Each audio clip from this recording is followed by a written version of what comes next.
Ôtez pas tous, bien-aimés frères et sœurs. Oh là là. Je pense que vous, à votre place là, regardez la photo là. On voit le président américain est en train de dormir. En face de lui, visiblement, ce sont les dirigeants africains. Ils étaient au moins, je pense, 5 ou 6 comme ça. Dirigeants africains.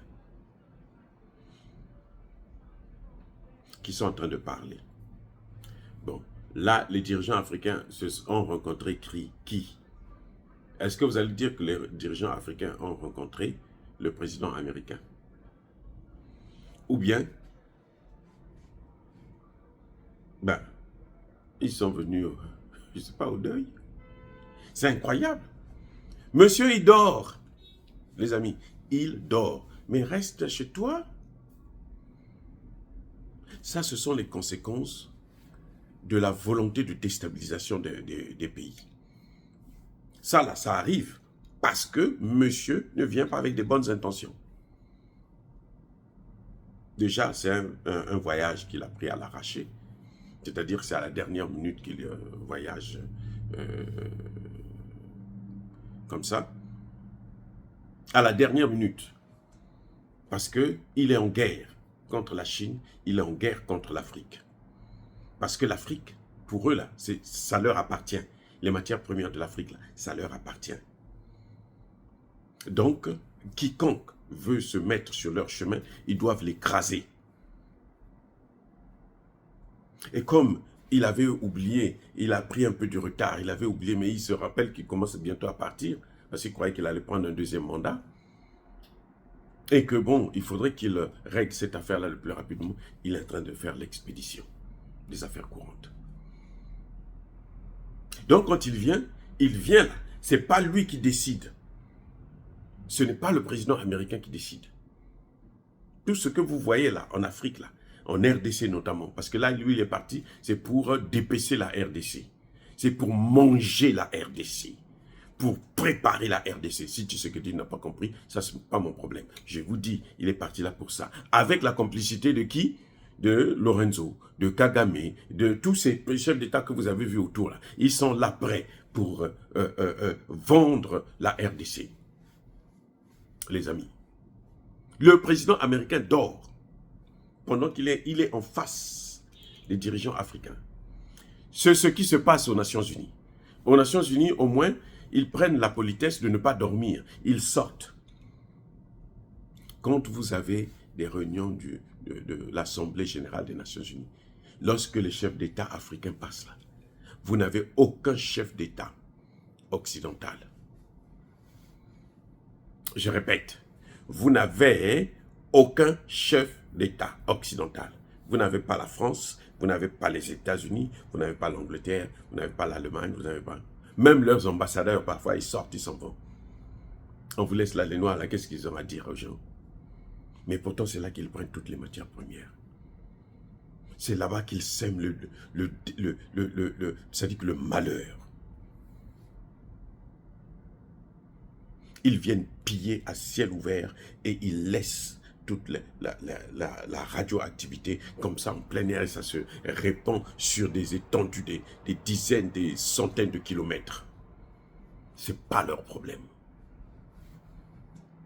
Il est venu pour un chemin de fer, pas pour le développement de la RDC, pas pour le développement de l'Angola, mais pour un chemin de fer où on prend les matières premières, ça part de comment vous appelez ça là, Kolwezi, on prend ça, on met dans des trains, ça traverse toute la RDC et ça sort en Angola, ça continue dans le train jusqu'à l'arrêt.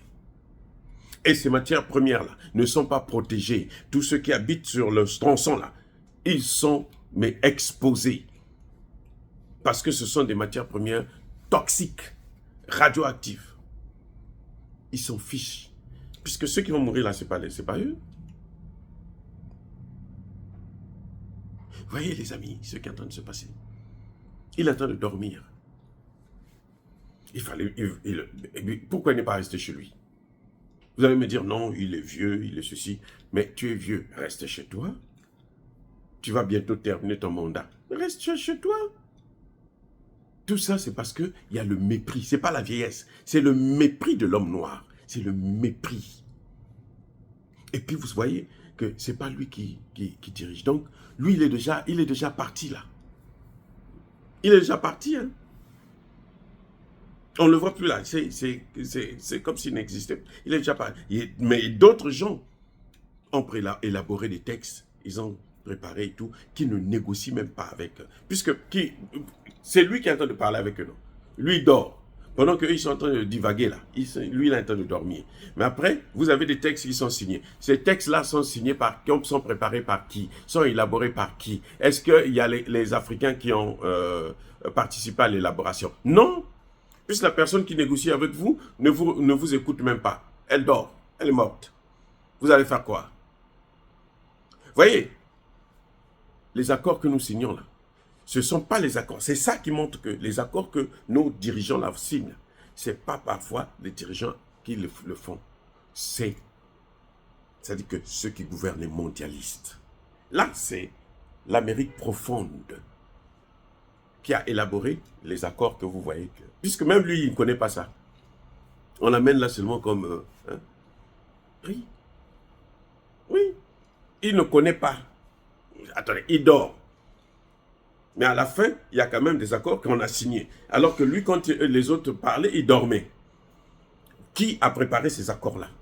Avec la participation de qui? Mais pourquoi les chefs d'État africains sont toujours obligés de se font toujours avoir comme ça? Parce qu'ils n'ont pas d'esprit de souveraineté. C'est ça que vous voyez là. Non. Le manque de la recherche de la souveraineté, ça donne ça, mes amis. Ça donne ce que vous voyez là. C'est 1 milliard, ce projet-là. 1 milliard pour piller les matières premières. Combien ils vont donner à l'Afrique? 1%. Et qui va faire le nettoyage? Qui va protéger la santé des travailleurs? À Kolwezi, là, vous avez des enfants. Ce sont eux qui ont sorti le droit de l'enfance. Mais là, à Kolwezi, là, vous avez des enfants. Les gens prennent les matières premières à la main nue, même pas de gants. Même de simples gants là pour l'hôpital, il n'y en a pas. Et vous les voyez qui meurent là-bas comme des chiens. Et ça vient ici.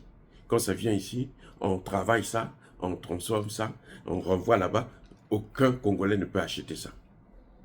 Combien de Congolais ont le Tesla? Dites-moi. Vous savez combien de Congolais possèdent une voiture Tesla? Même ici aux États-Unis. Combien de Congolais possèdent une voiture Tesla? Et pourtant, les matières premières, ça vient du Congo. Et ils les prennent gratuitement. Comment quelqu'un qui dort peut signer un accord avec des chefs d'État? Et comment les chefs d'État africains acceptent de se faire avoir comme ça là? Donc les accords que les chefs d'État signent, ce n'est pas des accords négociés. Il n'y a pas de négociation. Regardez là, vous-même, vous voyez, le président américain dort. Il dort profondément. Il est dedans. Mais à la fin, il y a un accord qui est signé. Mais qui a préparé cet accord-là? Et pourquoi les chefs d'État ont signé? Vous voyez comment ceux qui nous dirigent, comment ils sont bêtes? Je suis désolé, mais ils sont bêtes. Parce que celui qui est devant vous, il est parti, il n'est même pas là. Il n'est même pas là. Et alors, mais qui a préparé les accords? Et pourquoi vous signez des accords que vous n'avez pas négociés? Parce que la personne avec laquelle vous négociez, pendant que vous êtes en train de parler, elle est en train de dormir.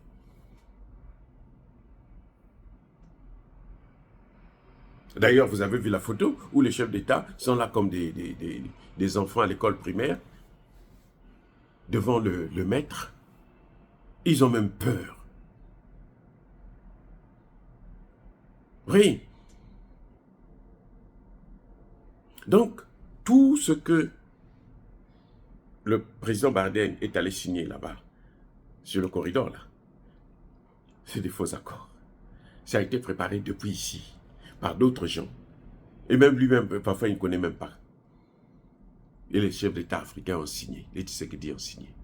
Les amis, soyez bénis, abondamment bénis par le Dieu de l'humanité, par nos ancêtres, je lisais. Vive l'Afrique éternelle.